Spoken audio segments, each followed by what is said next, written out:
Hey, how you guys doing? I know it's been a while since I've uploaded, but I'm finally done with my room and I'm ready to show it.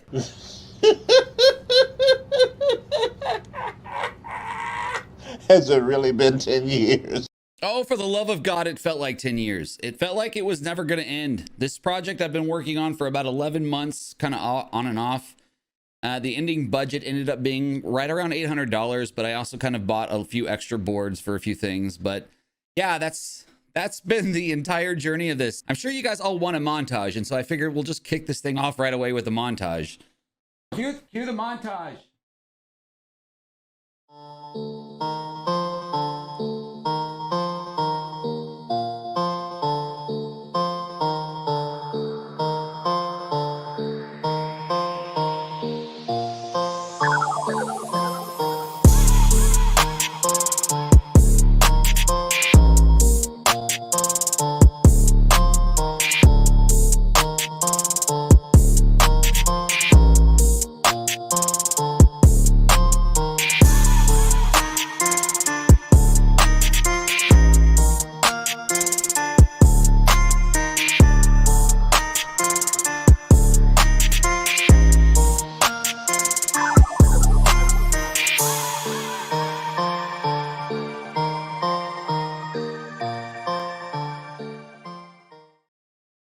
All right, I'm just gonna like kind of show pictures of what my room used to look like. I was first gonna talk about it, but what's the point? How it used to look is not really relevant to how it looks now. So let's jump into prep time. Oh man, prep time. Okay, so when I first got this, I had like a little thing of mud. I'm like, oh, there's probably not a whole lot of damage to the walls. It's okay. Yeah, that was not the case. And the holes that I was patching, it just became more and more, and oh my God, more.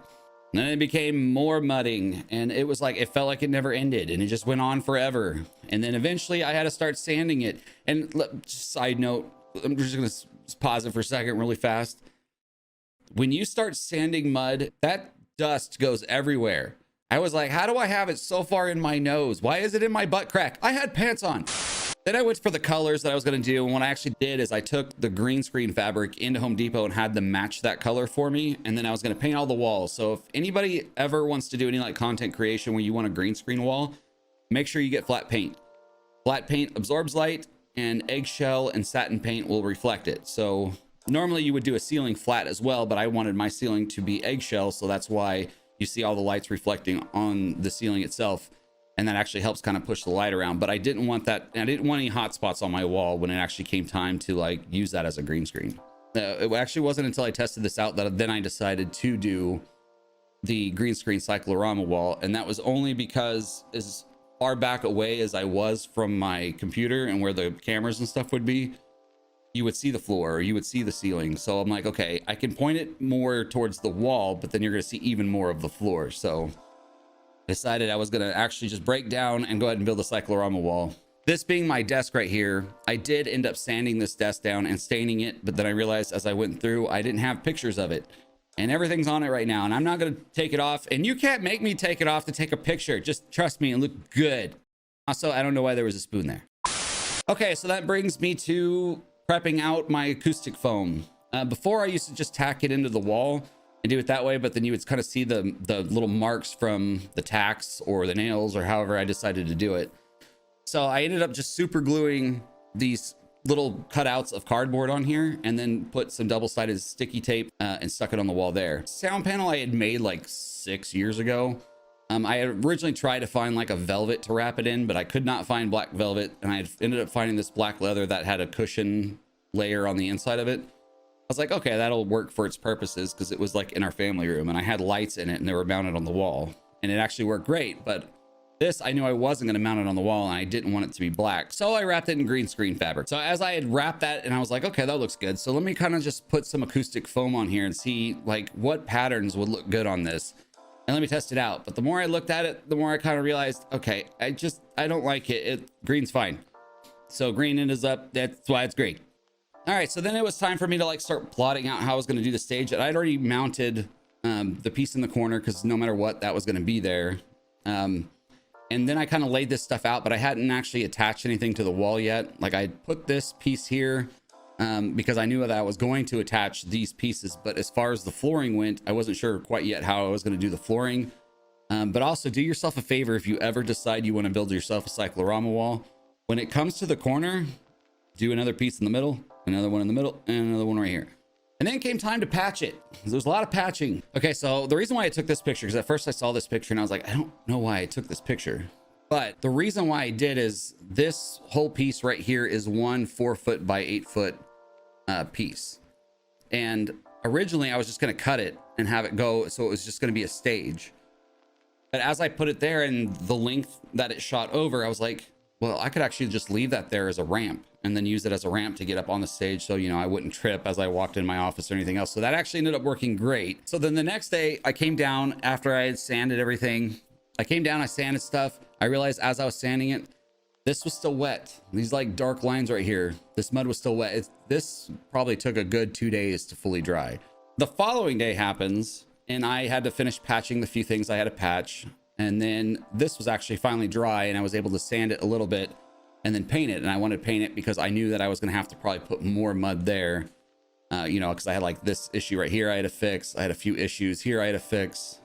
So this was just kind of like going over it of, all right, I got to paint this so I could see what it would look like. So then that brings us to the following day. Then the following day I was able to sand all of it and actually paint up the walls green, and it was actually set. I was like, oh God, thank God I'm done with this part of it, because this part took literally forever. Okay, so then this was kind of like the finished product of me working on it, you know, off and on for about 4 months. And there's things about this room that I wanted to fix. It's for this reason right here. The moment that I put these up there and I turned them on, I was like, shit. I realized that I put my RGB strips right on the edge of the panel, and plugging them in meant that I could see the reflection of every single light. Like I had underestimated how reflective my ceiling would be. So that was something again that I wanted to fix. So what I did to fix them is I put a piece of cardboard on the inside, and again, you probably can't tell, you can't really tell in this picture, but it has a little bit of a peak to it. Not a lot, but just a little bit. And then I laid aluminum foil down and then kind of secured it with the aluminum tape. Because my idea was to take these RGBs and put them on the inside lip and run them along the sound panel this way, so that when I turned it on, it would reflect off of the aluminum foil and up onto the ceiling, and it would be more like a light source and not like a bulb, individual bulbs you would see. And it actually ended up working pretty well. I was kind of surprised at how well it worked. I was like, oh, cool. I like the way that looks. Now, I'm going to address this because maybe you've noticed it, and I notice it, and I see it every day that I walk in this room. When I originally had built these panels, they were supposed to be wall panels. So since they were wall panels, it didn't matter that this chunk of 2x4 right here was showing. In order for me to move this piece to the middle and then do a small so I was going to do a whole 2x4 at the bottom and then put these pieces closer together. But in order for me to do that, that meant these individual boards themselves had to be just a little bit longer, because if they weren't, I could not get my arm in there to actually screw it in and secure it. So then it became this game of, okay, do I pull them down to do that? But then if I do, that's going to drop the sound panels even more from the ceiling. And as it is right now, if I put my hands up, I'm obviously hitting that. And there's very few times I think I've played a VR game where like I'm fully shooting my hands up into the sky. At the moment, it's like this, and it is kind of what it is at this point. I want to change it, but then I realized if I did, there was a lot of logistical things I had to get over, and then a lot of compromises I'd have to make if I did do it. So they just kind of stayed this way. All right, so then this brings me to the outlets. So I had to come up with a way to actually hide this. And what I did to hide that is when I had ordered my Valve Index controllers, they came in a black box, and that black box actually had this foam piece that was already secured to the box. So I was like, okay, wait a minute. If I just cut a notch out of here and cut a notch out of the bottom and just put some nails right here, then I can just simply put the box on it to cover it up. There's a speaker that's kind of sitting right here on a little table. You can see it on both sides. But with that there and that one sitting there, it was either going to look like the foam or it was going to look like a speaker, and either one was fine by me, as long as it wasn't a big white plug. Okay, so now that brings me to this point. I'm sure you probably looked at this and wondered, why do you have RGB lights going up and they stop at a certain point? Because it stops here and it stops on the other side, on the other border, at the exact same point. And the reason why it stops like that was because ultimately that's still my window. I put some Velcro strips and secured some Velcro strips to the wall So I cut a 2 foot by 10 inch piece of hardboard that I had left over, again, because I bought extra from the stage. Secured Velcro to the top. I think I'm Martin Scorsese or something. So when I walk over there, I just have to slide it into place. The foam blocks out the sun and I just push it into place, and yeah, that's right. Get out of the way, you dumb idiot. Okay, so that brings me back to this picture. And the reason why we're back at this picture is actually just for this section right here. When I bought my pack of acoustic foam, it was 25 black, 25 blue, but it was like a light blue that I couldn't use. It looked off. So I was just going to buy like another 50 pack or so and like prep them out with the cardboard and mount them up on the ceiling so that it covered more of this area. But then I realized, okay, well, if I do that, that's going to take a really long time to do. And not only that, you're still going to see this ugly thing. And I wasn't taking it down. I didn't want anything to do with it at that point. I just wanted it out of my face. So I just went out and bought a $50 black shag carpet and basically stapled that to the wall. And it worked. Oh my God, this actually works better than this stupid acoustic foam. And then back here against the wall, I just kind of got the second one, not so much for acoustics, but maybe just kind of for aesthetics. All right, so then it brings us to the cable management portion, which is super fun and everybody enjoys good cable management. But I know you can go out and buy like black cable management sleeves, right? But again, I was trying to, it was never my intention to like go out and spend a lot of money, but I'm like going, do I have something around the house that I can use so I don't have to spend the money on a cable management sleeve? We had a carpet cleaner that was old and we never used the hose attachment to it. So I took it, cut it in half, then I kind of slid it down the middle like that so that I could then put the cables and stuff in it. So underneath the desk is where everything is cable managed. So this part didn't really bother me as much because it was basically, I lowered my desk down, and if I wasn't laying on the floor just looking up doing it, then I had my desk raised up and I was sitting on the floor listening to music doing it, and everything's kind of hidden and out of the way. But I mean, this part of it didn't bother me at all. I actually kind of enjoyed this part. Okay, so that brings me to this portion of it. This originally, like if you'll notice, like I had painted it gray in a few places, but I painted it in gray in like places you could see. But I knew that you wouldn't see this. Nobody would ever see this back half. But it got to the point that I had to go back there so much for doing this cable management that I'm like, it's bothering me now because I'm seeing it all the time. And if something bothers me, I have to address it. And if I don't address it, it'll just drive me crazy. So I took everything off, put my 1/8 hardboard back on there, and cut out my squares to have the cables come in and out. So these ones come out and into the PC, same thing for this side. And these just, the nice thing too about having that hose there is the hose was a little rigid. So as I would raise up the desk, they would just pull right out of that hole, and as I lowered it, it went right back in.